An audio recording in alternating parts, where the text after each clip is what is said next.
If I'm not in love, I cannot be happy. Are you happy at the moment? I suppose I'm medium happy. I'd been friends with one person for 10 years before he told me that when he was a kid.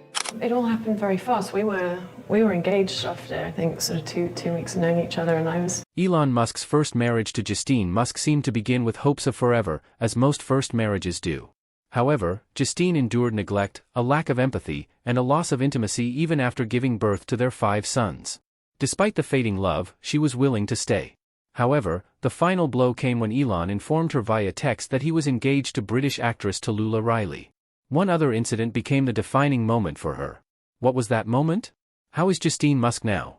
Join us as we explore why Elon Musk's wife decided to divorce him immediately after this happened.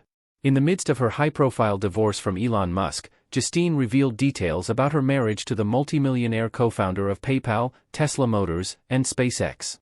She shared that in the spring of 2008, Elon, the father of their 5 young sons, filed for divorce. Just 6 weeks later, he informed her via text that he was engaged to a much younger British actress named Tallulah Riley, who had moved to Los Angeles to be with him.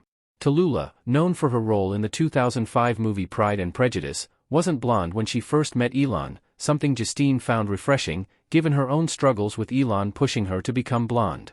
Her account also gave insight into the early days of their relationship when Elon pursued her with passion, which makes us wonder, what could have gone wrong? What were the events leading up to the divorce?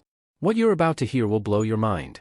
When Justine first met Elon, she was an aspiring writer in her first year at Queen's University in Ontario, Canada, recovering from the heartbreak of an older, rebellious lover she had left behind. Elon, a year ahead of her, stood out as the opposite of her usual type, clean-cut, with a South African accent and an upper-class background. One day, as she was hurrying up the steps to her dorm, Elon approached her, claiming they had met at a party she didn't remember attending. In reality, Elon had noticed her from across the room and was determined to meet her. He invited her for ice cream, but she declined, leaving a note on her dorm door. However, Elon wasn't one to give up easily. Hours later, he found her studying in the student center and awkwardly offered her 2 melting ice cream cones. His persistence paid off, and although he pursued other women, he continued to send her roses even after he transferred to Wharton. They eventually went out to dinner when he visited Queens. Once, while browsing a bookstore together, Justine shared her dream of having her books displayed there someday, a sentiment she had previously expressed to a friend who had brushed it off. At the time, Elon's wealth felt abstract and unreal to her, a string of zeros that didn't seem to exist in the same world she did. Elon, a numbers-driven and logical thinker, lived in a different space, one that became more apparent as their relationship unfolded. Justine later reflected on how Elon was different from her previous boyfriends. Unlike others who focused on her looks, Elon was impressed by her ambition. Previous relationships had criticized her for being competitive, but Elon appreciated it and even told her they were alike in that way. After graduating, Justine moved to Japan to teach English, and during that time, they parted ways.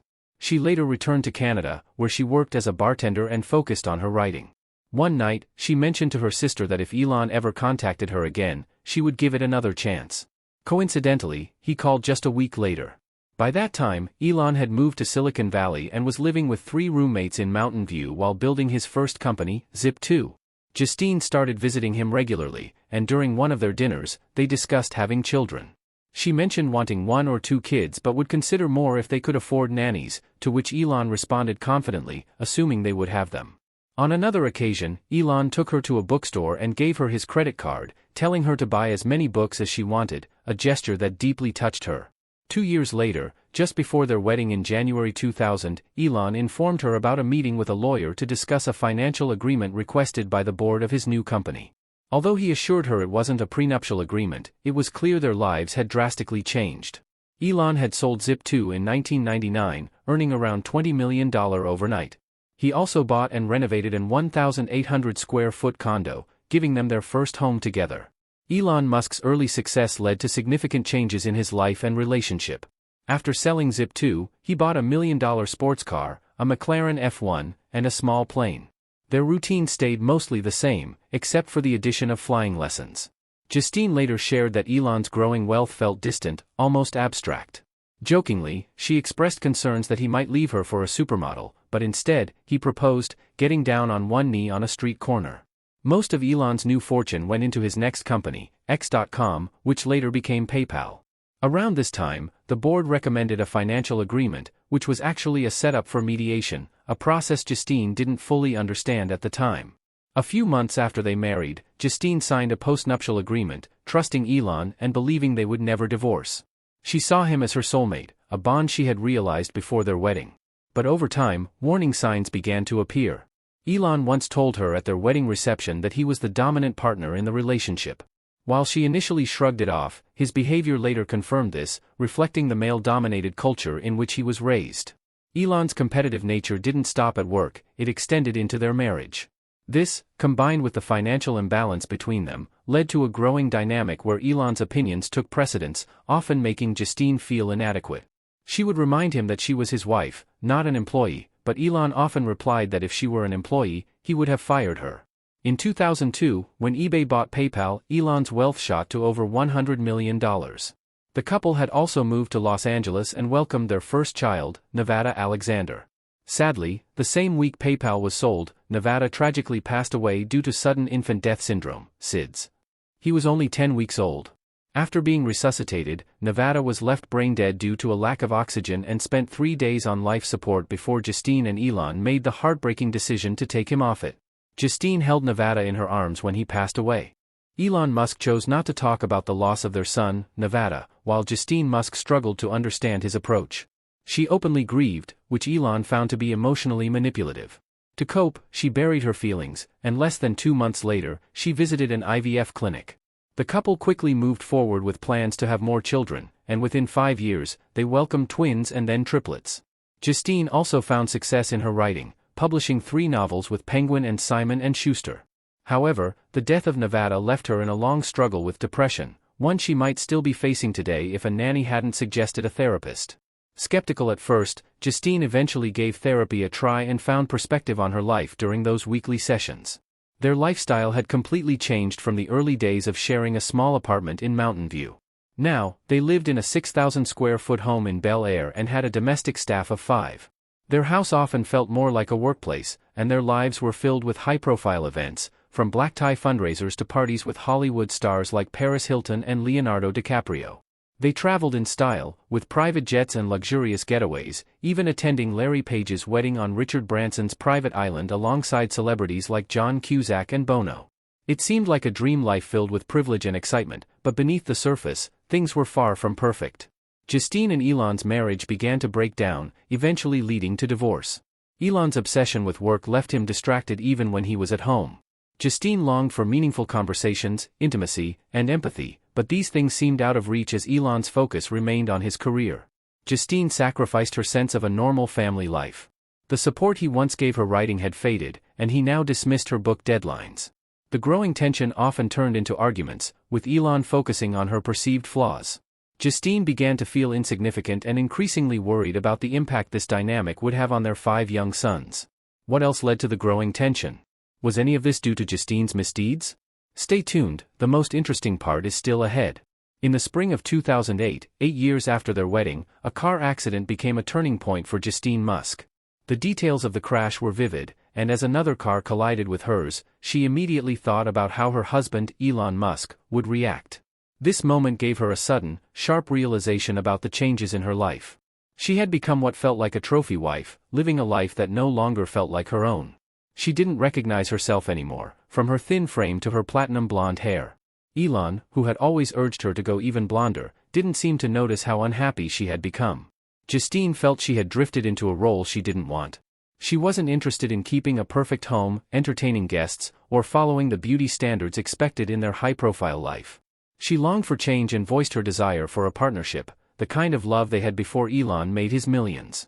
Elon agreed to attend counseling, but the weight of managing 2 companies took a toll on him. After just a few sessions, he gave her an ultimatum: either fix the marriage immediately or face divorce. The very next day, Elon filed for divorce. While Justine was initially shocked, she also felt a strange sense of relief. Only then did she start to fully realize the impact of signing the postnuptial agreement 8 years earlier. By signing it, she had given up many of her marital rights, including claims to their shared assets apart from their home. Her legal team, however, believed they could challenge the agreement, arguing that it lacked full financial disclosure, which is required under marital fiduciary duty. The divorce process became a key moment in the end of their relationship, and according to a BBC documentary aired in October 2022, it was through their therapist that Justine learned Elon was filing for divorce. The moment was memorable for Justine, marking a definitive end to their years together. Around the time Justine and Elon Musk signed their postnuptial agreement, Elon was involved in a major merger between X.com and Confinity, which eventually became PayPal. This merger significantly increased the value of Elon's X.com stock by millions more than what was reported in the postnup. Whether it was a deliberate omission or an oversight, Justine's lawyer argued that this could make the contract fraudulent and potentially invalid. However, due to mediation confidentiality, challenging the agreement became difficult. The legal question that would shape the outcome of their divorce case, which had been in the California legal system for over 2 years, was whether mediation confidentiality should outweigh marital fiduciary duty. 2 years after their separation, the case went to court, and the judge ruled in Elon's favor. However, the judge recognized the complexity of the matter and certified it for appeal, which meant the resolution could still be over a year away. After their separation, Justine decided to make changes in her life. She cut and dyed her hair dark, signaling a fresh start. She also developed a new romantic relationship with a longtime acquaintance. One night, he took her to a reading of a play by Eve Ensler. As she observed the women in the audience, including powerful figures like Ariana Huffington, Justine realized how different this world was from the one she had been living in. In her previous life, women were often wives or girlfriends of wealthy men or personal assistants. As they reached their 30s, they seemed to disappear from the scene, with their roles reduced to managing domestic matters. That night, being surrounded by strong, ambitious women, Justine felt like she was reclaiming her independence and rediscovering the freedom to write her own life. Despite being estranged from Elon Musk and only communicating with his assistant regarding their children, Justine Musk does not regret her marriage. Over time, she worked through her anger, both at Elon for making her feel replaceable and at herself for believing in a fairy tale that she felt she should have seen more clearly. Yet, she continues to hold deep respect for Elon as a brilliant and visionary individual. She also has no regrets about their divorce. Although the legal battle over their property was still ongoing, the marriage itself was officially dissolved. Justine and Elon share custody of their children, and they are reportedly thriving. Justine now feels more grounded in her life and expresses deep gratitude for the experiences she's had. Interestingly, throughout the divorce proceedings, Justine developed a positive relationship with Elon's fiancée, Tallulah. While some people found it strange that Justine harbored no resentment toward Tallulah, they became friends instead. Justine even reached out to Tallulah, expressing a desire to handle the situation with grace, avoiding the drama that might be expected in such circumstances. Tallulah agreed, and their friendship grew. Tallulah, a young and bright individual, seemed better suited to Elon's lifestyle than Justine ever was. Though Tallulah had dark hair when she and Elon first met, she soon became even blonder than Justine ever had been. Today, Justine is an author of several novels and lives in Los Angeles with her 5 sons and 2 dogs. Elon Musk's second marriage was to British actress Tallulah Riley, whom he married in 2010 after a brief romance. Their relationship began soon after his divorce from Justine Musk, and the couple quickly attracted public attention. Initially, they appeared to enjoy a happy life together, sharing interests in technology and innovation. However, as time passed, their marriage faced challenges. Differences in their lifestyles and personal goals began to create distance between them. In 2012, just 2 years after their wedding, they decided to divorce, and now Elon Musk was divorced a second time. Despite the divorce, Elon and Tallulah attempted to rekindle their romance and remarried in 2013. However, their second marriage did not resolve the underlying issues they faced. Over time, the couple realized that their differences were too significant to overcome, leading to another split in 2016. The decision to part ways was influenced by the pressures of their high-profile lives and the challenges of balancing personal ambitions with their marriage. Ultimately, both Elon and Tallulah acknowledged that they were better off apart, ending their relationship for good. What do you think about the couple's relationship? Was the divorce bound to happen despite it all? Drop your thoughts in the comments. If you enjoyed this video, remember to like, share, and subscribe to our channel. Don't forget to check out the next video on your screen, you will enjoy it.